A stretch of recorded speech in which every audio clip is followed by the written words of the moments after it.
Jared, looks like Gabe is moving up on the line potentially, maybe some time on power play 1, depending on how you feel tomorrow about it. But just what does that say about his ability? What does he bring to that line, that unit? Well, it's remarkable, really. When you think about the time he's been away, and then you see the way he played the other night, I thought he was incredible under those circumstances, right? And he's just like the loss of Ross Colton, the addition, get Gabe back in the lineup. I mean, he just has a skill set that we hope to utilize in a bunch of different ways in this series yet. And that's a credit to him, the work that he's put in, and just like the poise he had with the puck, like in the last few practices, in the game, I thought it was really impressive. So we're going to hopefully take advantage of that. We've asked you a lot about the offense, what you guys can do to generate more. How have you felt about your team's defensive game in this series? That was our best defensive game of the series by a mile. I liked the game 1. Took a dip in game 2. So we talked about a lot of things, and most of it not new from the preparation, just things that we had to be better at. But I thought as game 2 went on in their building, they just got like super competitive, and we didn't. And so that's a lot of it. It's a lot of battles, net front that you got to defend, and like the way they play, they're going to put it there and go there, and they're going to go there with numbers, and you have to be prepared to deal with that. And in game 3, we did a really nice job defending, I thought. Going back to Gabe, before he came in, it was a lot of talk of like expectations. It's unfair to have high expectations, expect him to be the same guy. But like when you see the game he played, I'm not saying he's fully back, but like how much closer do you think he's, like, do you feel back to having Gabe Landeskog? Like, you want me to put a percentage on it? I'm not going to do that. I don't think it's fair to, like, the only guy that's missed in any kind of time like that I know of that's come back and was equally as good or better than when he left was Mario, right? And it was impressive then, and so I don't think it's fair to say like we need, the expectations got to be to where he was. I think he's going to get there eventually, but it's going to take some time. Like you can't miss that much time in a competitive sport, a high speed sport where all your reads and puck touches and like you got to be as close to perfect as you can be this time of the year. But we certainly feel comfortable enough putting him in that he can help our team. Otherwise, he wouldn't be playing, right? So, but I'm not going to put a percentage on it. I think he's got, still got some road ahead of him to try and get better. The longer we play, the better he's going to get. Coyle. Are there any things in particular that you need to see to create a little bit more, like a little better 5-on-5? Yes. Could you elaborate on that?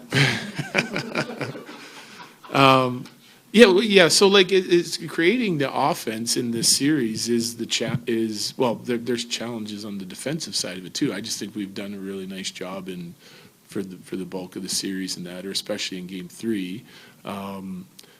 And so we're studying all the offensive numbers too, and we did a better job getting to the net front, coming up with some dirty chances like we did in game 1. So we took, I said it before, we took a step back with our aggression and plays to the net and getting to rebound, screens, deflections in game 2, and they were better at it in game 2. And then last game, I thought we were much better on the defending side of it, and then we did a better job on the offensive side of it, getting back to kind of what we tried to do in game 1. And then the numbers will tell you that, because all that data is available to us. For me, we got to find a way to capitalize on a couple of our quality scoring chances. We built a lead in game 1, and we get a timely goal from Taser. We win the hockey game. We build a lead in game 2, and we get even though they outplayed us for the second half of that game, we still created some really good quality chances, both off the rush and then ozone play off our forecheck, where we didn't capitalize on it, and they end up coming back and winning. And it was the same way in game 3, power play included, right? So you get some looks, you got to put them in. That's the difference in the hockey game. And So they beat us in that area so far. But there's things that we've looked at that we think we did better in game 3 than game 1 and 2 in the offensive side of it, and we're trying to build off it. Like I said before, we're showing them the stuff that we think we can take another step with, and then we're showing them some of the stuff that we've been poor at, and we're showing them some of the stuff we've been good at. With Gabe moving up, like, I know in the AHL, those games, you wanted to keep him around certain minutes. That sounded like that was the plan. But, like, is there a limitation on kind of how much you can use him, or do you have to, is that just a talk to him type situation? That's exactly what it is. It's just me communicating with him throughout the course of the game, and if he's like needs a second, he give me the, I need a second, and then we do that with like almost all of our guys. Sometimes I'll tell Nate, get out there, and he'll be like, I need a second, and we put somebody else out. So it's, but he's feeling healthy, he's feeling good. So yeah, then it's just like, what's his conditioning like? But he's put a lot of work into that, and so I mean, can he play more? What did he play the other night? 13 and change or something? Can he play 3 more minutes next game? Yeah, I think he can. You never know how long it'll take a player to fit in after a trade mid-season. It feels like Charlie Coyle has fit in, and what do you see in his game that has allowed him to translate that well? Well, I think it's a culmination of a lot of things. One, experience, right? 2, I think it's like we haven't asked him to change his role at all. Like, I think he's in a similar role that he's played throughout the course of his career, and so same game, different team kind of thing, and you get him with some line mates that kind of think the same way, and guys like Kivy, and he's played well with a group of different guys. But I think all of them, one of the things they have in common is they're like really responsible defensive guys, and they still have the ability to sort of chip in on the offensive side. So I just think it's detail and like a real strong sense of what his role is and what his job is. Sean, then we'll go with Bailey. Jared, it's been an interesting month for your bosses, Stan and Josh, locally, as you know. What is your relationship like with them? And when you see them do something radical with the other organization in town, one of the big ones here, do you kind of, I mean, apples and oranges, obviously, but do you kind of get positive, does it raise the pressure on me or us or what we do?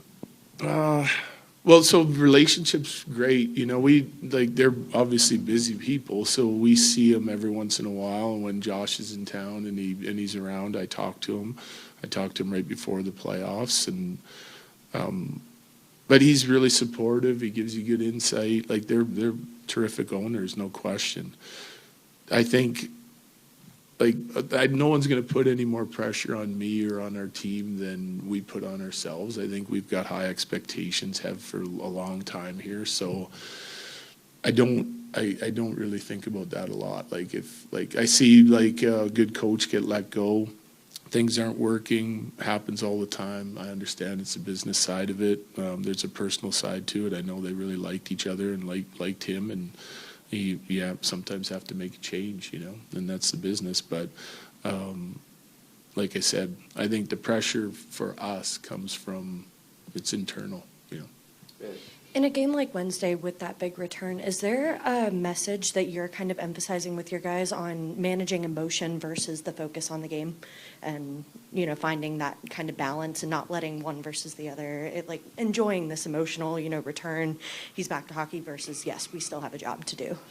Yeah, I think, hey, it's different guys get motivated by different things, I think, but ultimately it's about winning. And so we talk about it, like if we were up 2-1 or 3-0 or down 2-1 or down 3-0, I don't think that you're all the losses kind of stick with you a little bit harder in playoffs. So to me, it's about resetting and getting back to what our focus needs to be to win tomorrow night, right? And so that's what we talk about. I think it's good to be emotional. It's good to be a little nervous. It means you care. You got to play the game with passion. But you definitely have to channel it the right way and focus on what your job is for the next shift. And I mean, the smaller the increments you can break that down, the better off you're going to be. If you're living in the moment and playing in the moment and doing the right things and you're focused on that, then you're going to have success. Sam Malinski played his first NHL playoff game. You mentioned he had some offensive tools that could help this team, as well as needing to be careful for some things that Dallas does well in particular. How did you think he handled himself? I thought he had a really good night.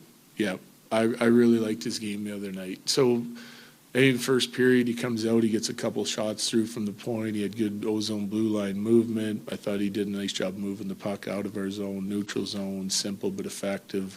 And the challenge is like a smaller guy, big physical team coming to your net front. He struggled in some of those areas throughout the course of the year at times, but he did a nice job. He was competitive in that game against guys, often playing against guys that are bigger than he is. Last two, Evan, there. Teams are going to focus on Cale. That's just how it goes. But I guess, what have you seen from him offensively in the series? Because he hasn't quite had that Cale moment that we're so used to seeing. Yeah, I think he's probably struggled a little bit in the series on the offensive side of it. Like, we had some guys that beat up the puck pretty good the other night. It's part of the reason why I think our power play wasn't as good as what it could have been. But I trust in Cale. He's had a bad game here or there before and bounced back. And, like, he was still competitive, defended hard. Like, we didn't, limit the scoring chances like that without all of our D and forwards committing to it and playing hard. But I think if you ask him or just you get used to watch him, it's going to be harder in playoffs to create, quality chances. But he'll get better as we go here too. Coach, is Ross Colton any closer to being an on-ice participant? Yeah, he's definitely closer.